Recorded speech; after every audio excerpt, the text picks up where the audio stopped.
మీకు వివాహం అయిందండి? నా అయింది. చిన్నప్పుడే అయిపోయింది. 13 years ఏజ్కే మ్యారేజ్ అయిపోయింది. కాకపోతే నేను ఎక్కడ రివీల్ చేయలేదు అంతే, అంతకు మించి. ఇప్పుడు మీ వారు ఎక్కడ ఉన్నారు? ఎక్స్పైర్ అయ్యారు. ఎక్స్పైర్. ఒక 2 years బ్యాక్ ఎక్స్పైర్ అయ్యారు. ఓకే. యా. సో మరి ఈజ్ లైక్ మై ఫాదర్. స్వప్న చెప్పాను కదా, చాలా రెస్పెక్ట్ ఇస్తాను. ఈరోజు గుడిలో పూజించినట్టుగా పూజిస్తాను ఆయన్ని, చాలా రెస్పెక్ట్ ఇస్తాను. Not a wrong. ఇప్పుడు అతని వల్ల తప్పలేదు, నేను ఎందుకు సఫర్ చేయాలి? నాకు నాకు భయము, ఎంత భయం అంటే, లవ్ అంటారు, డేట్ అంటారు, వెనకాల పడతారు. సరే, మన బిజీలో మనం ఉంటాము. ఎంతోమందిని నేను ఫేస్ చేశాను.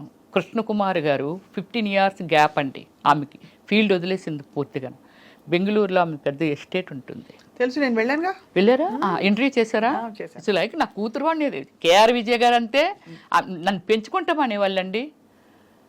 ఆ ఎస్టేట్లో నాకు ఒక అత్త క్యారెక్టర్ చేయాలి, ఆమె అయితే బాగుంటుంది. అక్కడే కదా షూటింగ్ అంతానా, చేస్తే బాగుండు అని అనుకుంటా. అమ్మ, ఇప్పుడు మళ్ళీ మేకప్ అయ్యి కూర్చొని వాళ్ళు ఎవరు అడిగినా యాక్సెప్ట్ చేయలేదండి. నేను అడిగాను, ప్లీజ్ మీరు చెయ్యండి, బాగుంటుంది, మంచి క్యారెక్టర్ అంటే అప్పుడే యాక్సెప్ట్ చేశారు.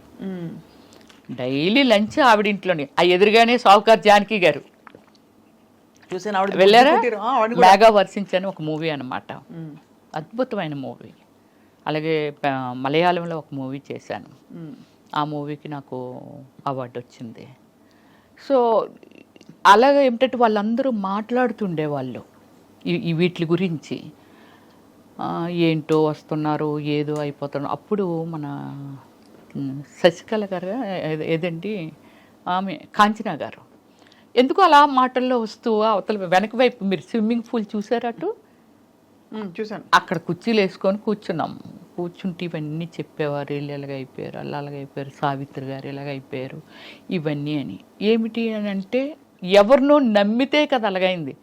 ఆమెమో వాళ్ళ బ్రదర్స్ నమ్మి అలాగైపోయిందంట, ఏమేమో అతన్ని నమ్మి. అదొక్కటే మనకి బాగా ఫేమస్ కాబట్టి చేయలే. అలాంటి కొన్ని ల్యాక్స్ ఆఫ్ సిచ్యువేషన్స్ ఉంటాయి.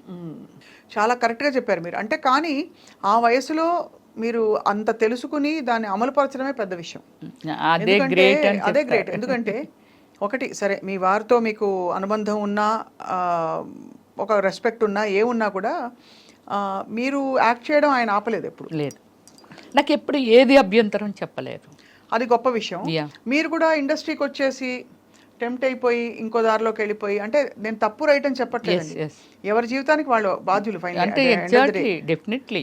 ఇప్పుడు అంత గొప్ప నటీమణుల గురించి మనం మాట్లాడుకున్నప్పుడు వాళ్ళ జీవితం అయ్యో ఇలా అయిపోయిందని మీరు చెప్తున్నారే, అలా కాకుండా మిమ్మల్ని మీరు కాపాడుకోగలిగారు. Actually you don't need anybody in your life, ఫ్రాంక్గా చెప్పాలంటే. నేనే రాజు, నేనే మంత్రి అన్నీ. ఒకటి స్వప్న, నీ మనసులో ఉన్న అడగాలని అడగలేకపోతున్నావు ఏంటో నేనే ఓపెన్గా చెప్తున్నాను. సినిమా ఫీల్డ్లో అంటే not only field, any place pressure ఉంటుంది, sexual pressure, whatever. House వైఫ్లకు కూడా ఉంటుంది, ఇష్టం అది. దాన్ని ఎవరు మీ అభ్యంతరం చెప్పడం లేదు. నాకు ఒక ఐటెం ఇలా కూర్చొని మాట్లాడుతున్నాను స్వప్న, నువ్వు నాకు నచ్చేయచ్చు, లేకపోతే వీళ్ళు చూస్తున్నాను చాలా ఐటమ్స్ ఉన్నాయి, అందులో ఏదో నాకు నచ్చొచ్చు, ఇది నా హార్ట్ స్పందన. అలాగే ఎవరికి ఎందుకు నచ్చమో, ఒక గ్లామర్ ఉన్నప్పుడు వెంకటేశ్వర స్వామి దగ్గరికి ఎందుకు వెళ్తున్నాము? ఆయన ఏమైనా ఇచ్చేస్తున్నారా, ఇస్తారా? మనకు తెలియదు ఇస్తారా ఎవరు, కానీ నచ్చారు. చాలామంది గాడ్స్ ఉన్నారు కదా.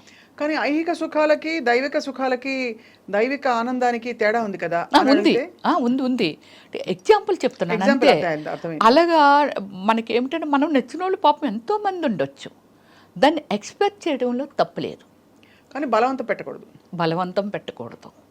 సినిమా ఫీల్డ్లో కలిసి వర్క్ చేస్తుంటారు. ఇప్పుడు 500 కోట్లు 1000 కోట్లు బడ్జెట్లు వచ్చేసాయి, 5 crores అనుకుందాం. 5 crores పెట్టి ఒక మూవీ మేకింగ్ చేసిన ఒక ప్రొడ్యూసర్కి క్రమశిక్షణ ఉండదంటావా? ఒక డైరెక్టర్ తన సినిమా హిట్ అవ్వాలి, అదవ్వాలి, ఇదవ్వాలి అని ఎంత టెన్షన్లో తన క్రమశిక్షణ ఉండదంటారా? ఒక మనిషిని ఒక రిక్వెస్ట్ దానిలో పెట్టారు అని అంటే ఇష్టం అయ్యి, అంటే ఈ ట్రావెలింగ్లో ఏదో నచ్చింది. ఎందుకు రోడ్డు మీద నేను వెళ్తూ ఉంటాను కదా, నాకు డ్రైవ్ అంటే చాలా ఇష్టం, వెరీ స్పీడ్ డ్రైవర్ని నేను. వెళ్తుంటాం కదా, ఒక లొకేషన్ ఏదైనా నచ్చిందని ఆపేస్తాను. ఆపేసి అక్కడ ఒక 10 నిమిషాలు ఏదో రిలాక్స్గా అంతా వాచ్ చేసి అప్ప చాలా బాగుంది, ఇక్కడ కాసేపు కూర్చుంటే బాగున్ను అలా అనిపిస్తుంది నాకు. అలాగే ఒక ఇష్టాన్ని ఎవరిని స్టాప్ చేయలేము. బట్ అలా నచ్చి అడిగిన వాళ్ళు చాలామంది ఉన్నారు నన్ను పెద్దవాళ్ళు ఎవరైనా తెలుసు, చాలా పెద్ద వాళ్ళు. కానీ ఏ రోజు నేను రాంగ్ స్టెప్ వేయలేదు. అంటే నాకు ఒకవేళ సినిమా ఇవ్వమన్నారని అనుకుందాం, అదే కదా మెయిన్. ఐ డోంట్ కేర్, మీరే ప్రొడ్యూసర్ లేరు, మీరు ఒక్కలే డైరెక్టర్ లేరు, నేను ఒక్కదాన్ని ఆర్టిస్ట్ లేను, ఇది కూడా చెప్తా. సో ఏం చెప్పుకునేవారు, ఏది రావాల్సి ఉంటే అది వస్తుంది అంతే. ఇప్పుడు మనం మార్కెట్లోకి వెళ్ళాము కదా, ఒక ఐటమ్ మార్కెట్లో పెట్టినప్పుడు ఒక్కలే వెళ్ళి చూసి వెళ్ళిపోరు కదా, ఇంకెంతోమంది వస్తుంటారు, ఎవరో ఒకరికి నచ్చి కొనుక్కుంటారు కదా. అలా అంతే. ఒక కళాకారిణిగా నేనున్నాను, ఎంతోమంది సినిమాలు చేసినప్పుడు నా అవసరం, రమ్యశ్రీ అయితే భలే ఉంటుంది, ఆ సినిమాలు చాలా బాగా చేసింది. నేను సినిమా తర్వాత సునీలు నేను మా అదృష్టం ఏంటో తెలియదు, అంత బిజీ అయిపోయాం. డైలీ ఒక 3-4 షూటింగ్స్, ఒక్కొక్కసారి 10 days కూడా నేను నిద్రపోయేదాన్ని కాదు. నైట్ 2 వరకు డాన్స్, ఏదైనా ఐటమ్ సాంగ్ స్ట్రైన్ అయిపోదాన్ని. ఎక్కడో అడవుల్లో పెట్టేవాళ్ళు, మళ్ళీ వేరొకరు location 7 o'clock, morning hour 7 o'clock call sheet. నేను ఎప్పుడు ఇంటికి వెళ్ళాలి, ఎప్పుడు పడుకోవాలి, ఎన్ని చేయాలి. ఇప్పటికీ నా దగ్గర ఒక అసిస్టెంట్ ఉండేదండి, లక్ష్మి అనేసి, ఇప్పటికీ మాట్లాడుతుంది. పిల్లలతో పెద్దోళ్ళు అయిపోయారు, ఇంటర్మీడియట్ ఏదో చదువుతున్నారు. 10 years ఉంది అమ్మాయి నా దగ్గర. అమ్మాయిని కోవే సరళ, తర్వాత రజిత గారు, వీళ్ళందరూ ఏటా పిల్ల పిచ్చిదాన్ని ఉంది, అలాంటిదాన్ని పెట్టుకున్న అందంగా ఉండేదాన్ని పెట్టుకో అన్నారు. 10 years ఉందండి. Everything only that girl. అన్నీ అమ్మాయే. ఎంతమంది సీమరాని ఇచ్చి మంది, సౌందర్య ఇచ్చి మంది, శకిల ఇచ్చి మంది అమ్మాయిని. మేము అమ్మాయి వేస్తుంది, మేము అంతకు 3 ఇంతలు 10 ఇంతలు ఇస్తాం వచ్చి అని అనేవారు. అంటే నాకు నిద్ర లేకపోయినా సరే అమ్మాయి మొత్తం అంతా మేనేజ్ చేసి, 1 గంట పడుకుంటారు, మొత్తం అంతా బాత్రూంలో హీటర్ ఆన్ చేసేయడం, అది చేసేయడం, ఇది చేసేయడం, మేకప్ సామాన్ పెట్టేయడం.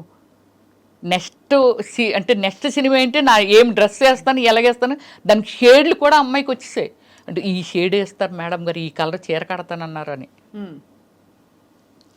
అంత బ్యూటిఫుల్ వర్కర్ అండి. ఇప్పటికంతకే నేను మర్చిపోలేకపోయాను. 1 ఎకరం ల్యాండ్ కూడా అమ్మాయికి పండించుకొని ఇచ్చాను మా విలేజ్. వాళ్ళది కొత్తపల్లి, మాది కొత్తూరు, పక్క విలేజెస్ అనమాట. చాలా చిన్నప్పుడు వచ్చింది అమ్మాయి. అమ్మాయిని నన్ను జైల్లో పెడతానని వారు, ఎంత చిన్నపిల్లని వర్క్ లేయడం మా మేడం పంచుకుంటుంది అనేది. అమ్మాయికి 1 acre కూడా ఇచ్చాను స్వప్న నేను. చాలా చాలా పెద్ద విషయం. అంటే మీరు ఇంత కనెక్ట్ అయ్యి అందరితో, మీరు ఒక్కొక్కరి గురించి మాట్లాడుతుంటే కూడా మీకు ఎంత కనెక్టెడ్గా వాళ్ళ జర్నీస్ మీతో కొనసాగాయి, మీ కో స్టార్స్ కావచ్చు.